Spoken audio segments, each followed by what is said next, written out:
What's up, y'all? Out here at the range, as you can see behind me, on a cold, windy afternoon. I mean, this wind's done picked up. The temperature feels like it's dropping. It's done got cold out here, y'all. But I ain't gonna let that get in the way of jelly time out here. You know that. So as you can see by the title, this is the first dedicated 40 Smith & Wesson jelly test I'm doing. As y'all know, I just recently picked up a little tool to run it out of. I have been running some of it out of my Glock 20 10mm here and there, but no real dedicated 40 test. So we're just gonna ease on into it with this very first one with some Winchester Silvertip 40 Smith & Wesson 155 grain jacketed hollow points. I'm sure all y'all are familiar with the Silvertips, a pretty common round out there, pretty good round from what the testing of different calibers I've done in the past. So we're gonna start out the 40 test with this one. Now, as usual, I got the contraption, of course. I got the chrono out here. I got 2 blocks of gel. Now, this block that I'm gonna be using for this 40 test has got a 9mm and a 380 test, but as you can see, we got some clear space down there on this side and below in the bottom, so shouldn't have any problem squeezing this in there. Now, for the tools we're using out here today, this Glock 27 and 40 Smith & Wesson is what I picked up a few weeks ago. Got a super deal on it, so I couldn't pass this thing up to get it for some testing.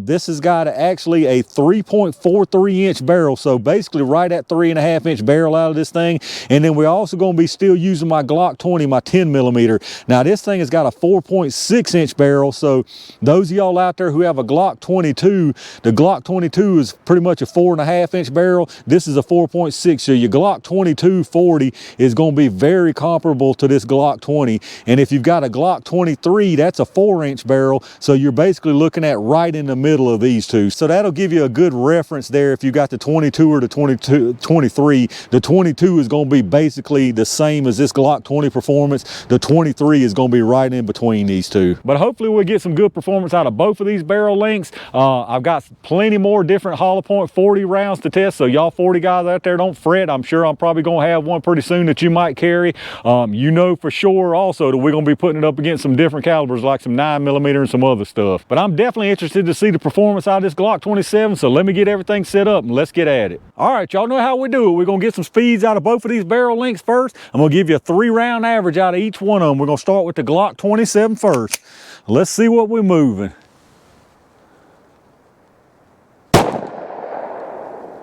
1046,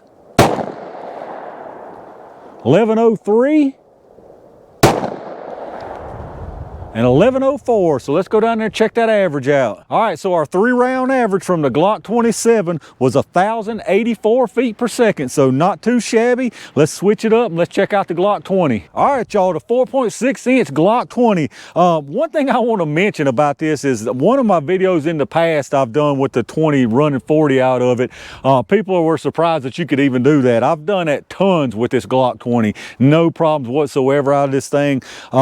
I even had one person down in the comments claim, well, yeah, you can run them single if you feed them in single, but they won't cycle out of the magazine. And it was in the same video. I had literally just cycled them through the magazine doing my 3-round average here, y'all. So I'm here to tell you, you can run 40 out of your Glock 20 10mm single or running it through the magazine, as y'all see here again. But anyway, there's some special people out there, y'all. Let's get a 3-round average on these and see what they're moving.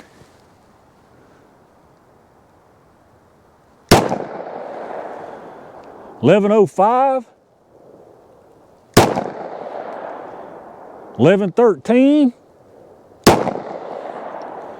and 1115. So this Glock 20 definitely woke them things up some more. Let's go check that average. All right, so the 3-round average out of the 4.6 inch Glock 20 is 1111. And if y'all remember out of that Glock 27, it was 1,084. So you're talking about 27 feet per second difference. So not as much as I thought just off of first glance. So 27 feet per second faster from the Glock 20. So that'll be interesting to see what that equals in the gel, if much at all. Let me get everything reset and y'all know what time it is. All right, y'all, it's werewolf jelly time. Let's see what these silver bullets can do. I'm gonna start out with the Glock 27.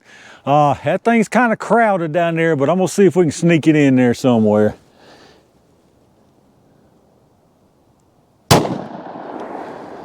All right, definitely went over to the left. I hope it stayed in. Let me go down there and check. It decided to leave the block about halfway, y'all. So let's try that again. I'm trying to keep out of these other tracks. That's the only problem with trying to sneak in so many shots in the gel. But let's see if we can do it a little better this time. All right, that's exactly where I wanted to put it. Let me go down there and make sure that's a good one, but I think it is.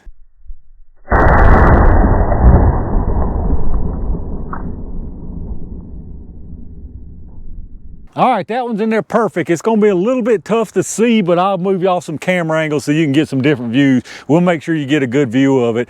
I'm gonna try to put this Glock 20 towards the bottom without hitting the wood, because I ain't looking for another jelly wood cleaning session, I can tell you that. Let's see what we can do. All right, that's towards the bottom. Hopefully it didn't curve down too much. We'll go down there and check it out.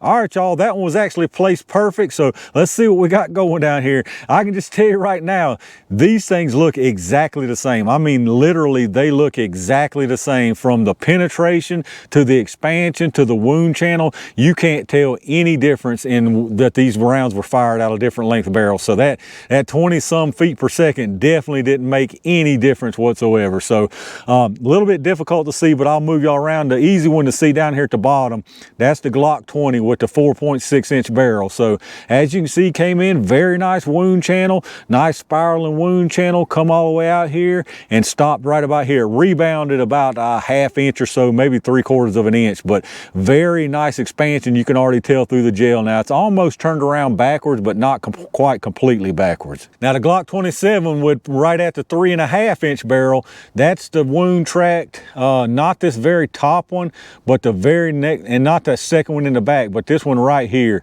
It's kind of really close to the one that went out the side. This one right in the front, that's the one that went out the side, and it went out the side right as it was going to stop, to be honest with you. But you can see, you can get a good idea from the wound channel with that one. And the one right behind it and a little bit above, that's the one that stayed in. But again, very nice wound channel on that. Nice spiraling action coming all the way down, as you can see. And the projectile stopped, I mean, exactly the same spot as the one out of the Glock 20. It did a little bit of rebound, exactly the same penetration. The expansion looks identical on it, and the wound channels look identical. So very interested on this one. So far, what I can see is these Silvertips did well. Let me pick you up and move you around just a little bit here. So it's still a little bit confusing, but that one right there, that's the one that stayed in our gel. As you can see, you can follow it, and then you can follow it back. So like I said, very nice wound channel on that. And then again, the one on the bottom was pretty easy to see. You can see that very bottom one, that's that Glock 20. And as I was saying, really nice expansion out of both of these. And you can see they're basically identical on as far as the penetration. As far as the exact measurements on the penetration, the one up top here out of the Glock 27 stopped at exactly 14.25 inches and rebounded a little bit.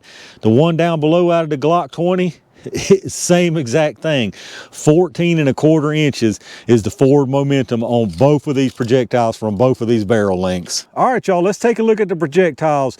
These things look almost exactly the same. You can barely tell any difference in these. This one over here was from the Glock 27. This was from the Glock 20. Both of them expanded very, very nicely. It's going to be, the measurements are probably going to be a little misleading, because as you can see, the jacket it's not very symmetrical, but I'll try to get the best measurements I can. But as you can see, this is always a good way to tell as far as expansion. They both peeled back fantastic. You can't hardly tell any difference between these two rounds.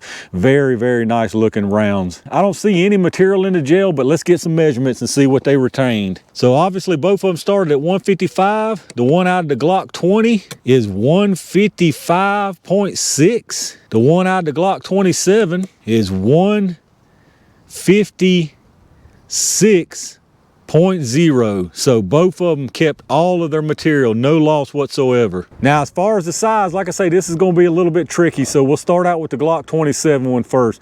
The Glock 27, 0.695, 0.699, 0.687. So very nice expansion out of that one. For the one out of the Glock 20, .681, .689, and .692. So they're virtually exactly the same as far as expansion, as far as penetration, and the wound channel. You can't tell a bit of difference in these two rounds. In my opinion, both of these rounds perform fantastic. A lot of people like to give Silvertips a hard time because they want to go back to the 80s or whenever the whole Miami mess was. Miami this, Miami that. These are a whole different round these days. A whole set of circumstances led to the whole Miami thing regarding these Silvertips. Every test I've done with these Silvertips in every caliber have done really well, and this one here is following along that same track. These did fantastic. All right, y'all, there's the first official 40 Smith & Wesson jelly test in the books. I have to say it started out with a bang. The Silvertip ammo performed really nice. My little Glock 27 run out perfect, so everything went smooth. Definitely a good first outing with the 40. The Silvertip ammo did fantastic in my opinion out here. Great expansion, great penetration, fantastic wound channel. I mean, you can't really ask for a whole lot more out of defensive ammo. As far as my 40 guys out there who might have the 22 or the 23 Glocks, I'd say you could pretty much expect exactly the same. I mean, you saw it had the same performance out of the 27 and the long Glock 20, so anything in between, I feel like is basically going to be a mirror image of what you saw out here today. So I think the Silvertips will be a fantastic option for carry if you're carrying 40 Smith & Wesson. Now, like I say, I got several more rounds on the way in 40 Smith & Wesson, and I'm going to put it up against some different calibers, so should be a lot more interesting stuff on the way. But y'all let me know what you think about the test and the results on these Silvertips.